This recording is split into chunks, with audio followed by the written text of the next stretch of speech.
કેવું સુંદર ઘર છે ને.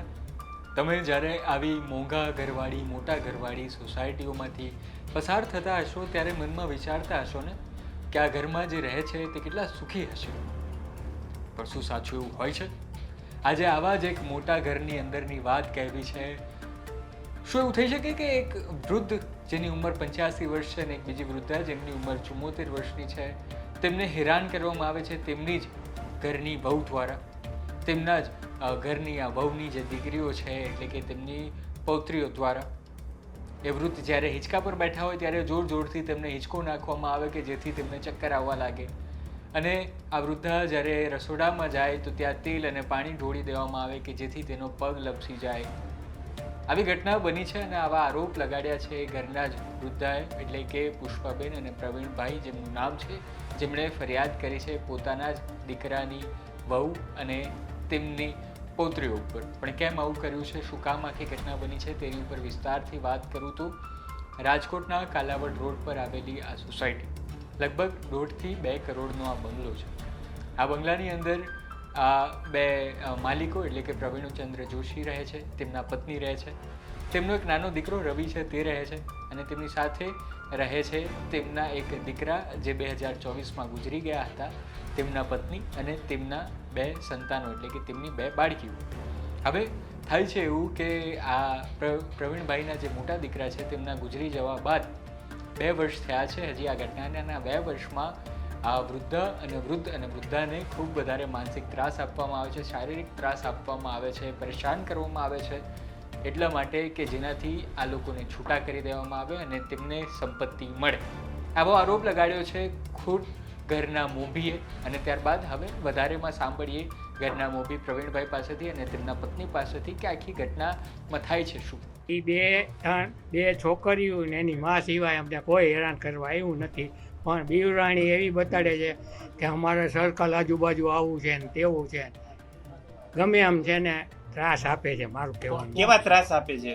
બસ આ આવીને મારી બાજુમાં ગોઠવાઈ જાય તો હું કહું ને મારી જગ્યાની બાજુમાં તું આ વહી જા એટલે તારી મમ્મી બે એટલે અમારી ઘરવાળી તો જેમ તેમ બોલવા માંડે, આગી જાય નહીં, એમની ત્યાં હિંચકા ફાસ નાખે, મારાથી સહન થાય નહીં. હું શાંતિ હાટું હિંચકે બેહવા જાઉં. સમજી બધું કરવાનું કારણ શું? કારણ મૂડી પૈસો જોઈ છે, ભાગ જોઈ છે. મારી પાસે છોકરો એના બધા કાગળિયા મેં હોપેલા હતા ને એ બધા દઈ ગયા છે. એ મારી પાસે અત્યારે હયાત છે ને મેં કોર્ટ મેટરમાં લખાવ્યું છે. હું બધું કોર્ટમાં રજૂ કરીશ. કેટલા વખતથી આ પ્રકારની હેરાન કરે છે? કેટલા વખતથી હેરાન કરે છે? ઓલી મારો છોકરો ગુજરી ગયો એ વખતથી. કઈ રીતે ગુજરી ગયા? તમારા કેન્સરમાં આવ્યો. કેન્સર. તમારી આગળ શું જમીન છે, વધારે પ્રોપર્ટી છે કે એવું કરે છે? હા, વધારે પ્રોપર્ટી છે એના હાટું આમાં ધમાલ કરે. દાદા કઈ રીતના કાવતરા કરે? કઈ રીતે હેરાન કરે? એ કહેવાનું શું, મેં તમને કીધું ને એ મૂંગા જ બધું પથ્થર ખાંડે મને નડે એ કરે. હું ઊભો થવા જાવ કે મને ગરમ કરે એટલે એને ખબર છે આનું બેલેન્સ રહેતું નથી એટલે થાય જાય ને મને ટોર્ચિંગ કરે છે, બીજું કાંઈ નથી. પાણી નાખે કે તેલ નાખે પાડવા? કઈ રીતે શું કરે? એ પાણી ઢોળ્યું હોય કાંઈ કવલું હોય, મારી મમ્મી એની મમ્મી હોય ને એને પાણી ને એને નાખે કેમ કે એને પગની તકલીફ. મારે એટલે હું ઊભો થતો નથી, એને ખબર છે આ ગળીઓ બંધ કરવા ઊભા નથી થઈ શકતા. આ બધી એને માહિતી જ છે. સમજી ગયા? હું કહું ને કે ભાઈ મારી ગાડી લઈને હું બેહવા જાઉં, મારી ટેવ છે એમને તો ઓલી છોકરી બેઠી હોય કે એની મા બેઠી હોય તો કહું ને આગળ જાઉં કે શું નહીં જાઉં લે. તમને માંગણી શું કરવામાં આવે? તમને શું માંગણી કરવામાં આવે? અમારી મિલકત આપી દ્યો. ન્યાય માટે અમે એમ જ કહી છીએ કે ભાઈ શાંતિ રાખે તો દાદા બધાનું સરખું કરશે, બરાબર? એ સિવાય કંઈ થવાનું નથી. અને પછી અમને છે ને દાદાને બહુ ઉશ્કેરે એટલે અમારે 2 બીપી વાળા છીએ એટલે પછી અમારે અમને ઉશ્કેરે એટલે પછી અમારાથી તો પછી નો કંટ્રોલ થાય બધો. અને આ દાદા 2-3 વાર એવી રીતે માંદા પડી ગયા છે. પડી ગયા આ કહું છું ખરી 2 વર્ષથી. બીજી જ હા બધું અમે કરી લીધું. એક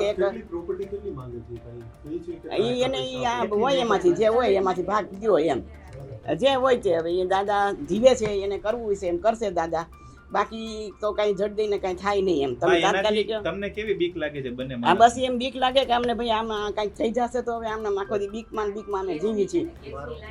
આ ગેસની લાઈનોમાં એ કરે ને. હા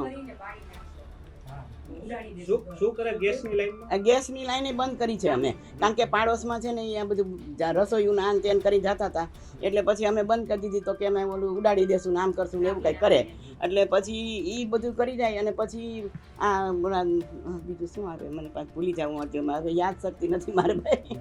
કેટલા દીકરા દીકરી છે? મારે 2 દીકરા ને 1 દીકરી છે. એટલે હજુ એક દીકરો છે? હા.